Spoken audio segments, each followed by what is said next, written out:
Tirsdag den 8. november skulle det amerikanske præsidentvalg afgøres efter en langvarig valgkamp mellem præsidentkandidaterne. Valget stod mellem den demokratiske kandidat Hillary Clinton og den republikanske Donald Trump.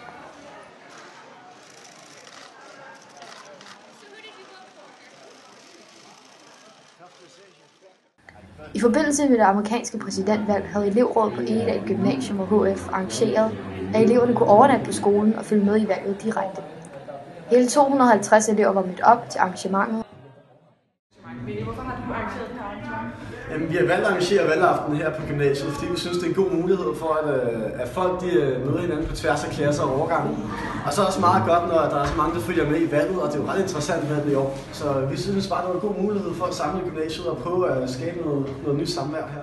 Det er jo et valg, der påvirker os alle sammen, kan man sige, og det er et valg, som der er meget ops på i medierne, så derfor er det godt, at vi alle sammen ved, hvad der sker og følger med. Det er jo en del af vores almindelige dannelse. Jeg står her med samfundsfagslærer og medarrangør til det her arrangement, Mads.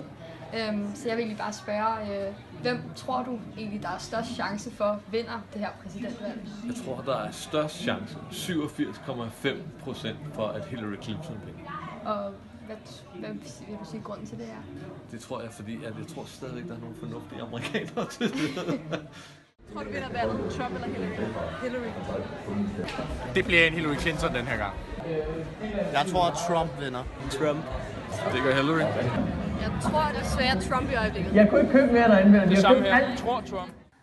Det blev efter mange timers optælling klart, at Donald Trump ville vinde valget, og kl. 8:30 dansk tid holdt han sin første tale som nyvalgt amerikansk præsident. Sorry to keep you waiting. Complicated business.